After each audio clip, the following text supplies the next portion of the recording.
Are you struggling with disciplining your child? Are you tired of yelling, threatening, and feeling guilty about your parenting strategies? Welcome to A Fresh Perspective. Today, we're highlighting the importance of positive discipline strategies. We'll be providing a handy list of these strategies for easy understanding and recall. Think of it as a roadmap to a less stressful, more rewarding parenting journey.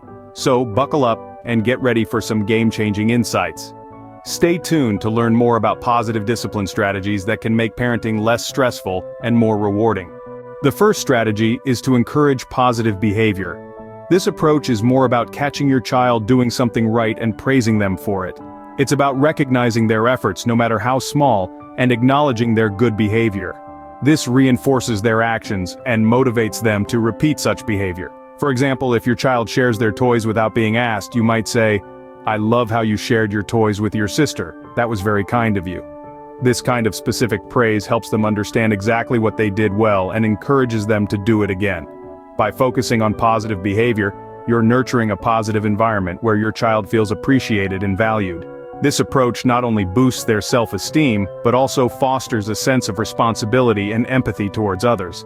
Remember, your praise and encouragement can significantly influence your child's behavior. Secondly, it's vital to set clear expectations. Just as we navigate the world through understanding its rules, children also need clear, age-appropriate boundaries to guide their behavior. It's like drawing a map for them, showing them the path to good behavior and the pitfalls of bad conduct. The key is to involve them in the process. Let them have a say in setting these expectations. This way they feel ownership and are more likely to adhere to the rules.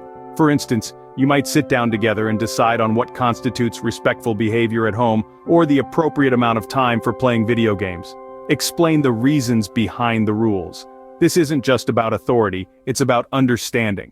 If a child knows why it's important to have a set bedtime, they're more likely to embrace it. Clear expectations provide a guideline for your child to understand what is expected of them.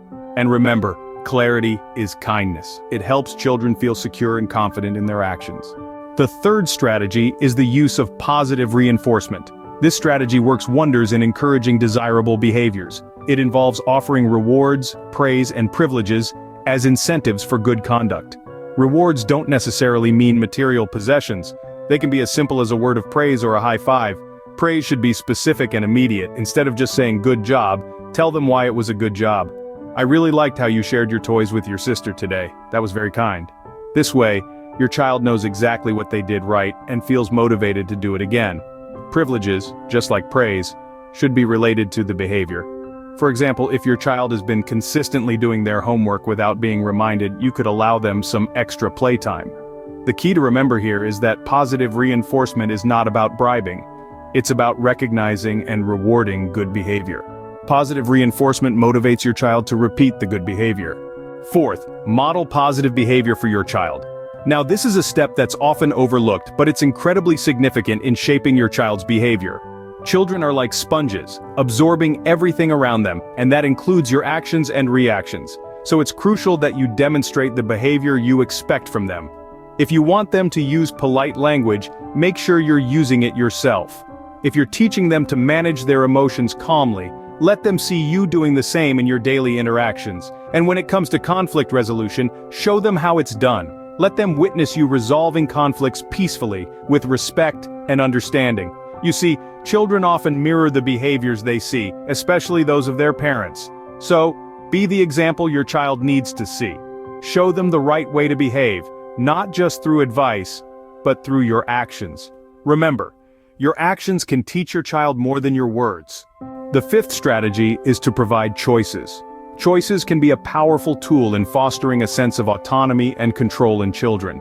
Giving them the freedom to make decisions, even small ones, can have a significant impact on their development. Imagine this. You're at the playground. Instead of dictating what activity they should do next, ask them, "Would you prefer to swing on the swings or slide down the slide?" This simple question gives them the opportunity to exercise their decision-making skills. Similarly, at mealtimes you might ask, "Would you like carrots or peas with your dinner tonight?" These are just two examples of how you can incorporate choices into everyday situations. Importantly, the choices you provide should always be acceptable to you. This strategy encourages children to become more involved in their own experiences, fostering a sense of responsibility and independence over time. Giving choices can help your child feel more involved and responsible. Next, use logical consequences instead of punishment. A key part of positive discipline is teaching children that actions have consequences. But here's the twist. These aren't the usual punitive consequences we typically think of. They're logical consequences, direct outcomes that are naturally or logically connected to the behavior. Let's say your child refuses to pick up their toys. Instead of a timeout or a scolding, a logical consequence might be that they can't play with those toys for a while. This approach is not about punishment, but about helping children understand the impact of their actions. Logical consequences are closely tied to the behavior, making the lesson clearer and more meaningful. They help children learn responsibility, decision-making, and problem-solving. Remember, the aim is to guide and teach, not to instill fear or guilt. Logical consequences are more effective than punishment in teaching children about the consequences of their actions.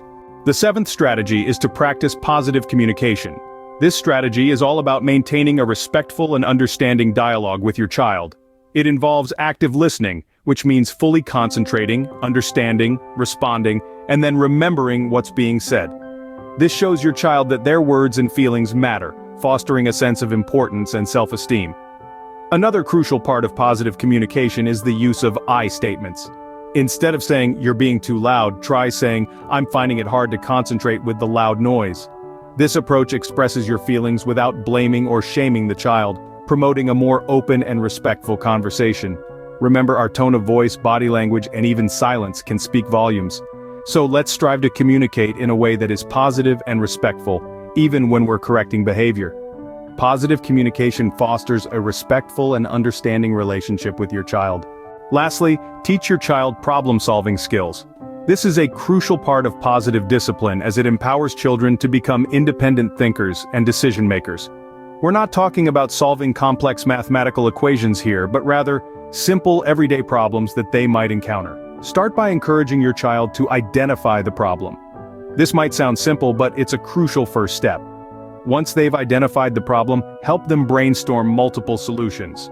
This is where creativity comes in. Let them think outside the box.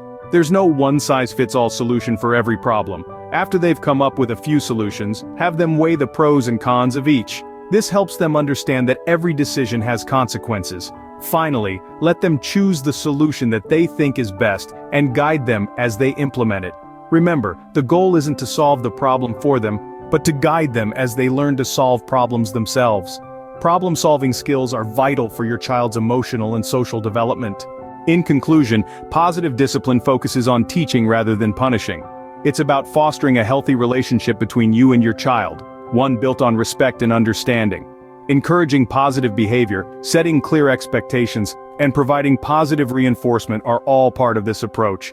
Remember, it's not just about correcting negative behavior but actively seeking opportunities to praise and reinforce the good. Be clear and age-appropriate with your rules and expectations and involve your child in setting them. Use rewards, praise, and privileges as incentives, but also model positive behavior yourself. After all, children learn best by example. Provide your child with choices, giving them a sense of autonomy and control. This can be as simple as letting them decide between two acceptable activities or snacks. When negative behavior arises, use logical consequences that help your child learn from their actions rather than resorting to punishment. Positive communication is also crucial. Listen actively, validate their feelings, and use as statements to express your own feelings and expectations.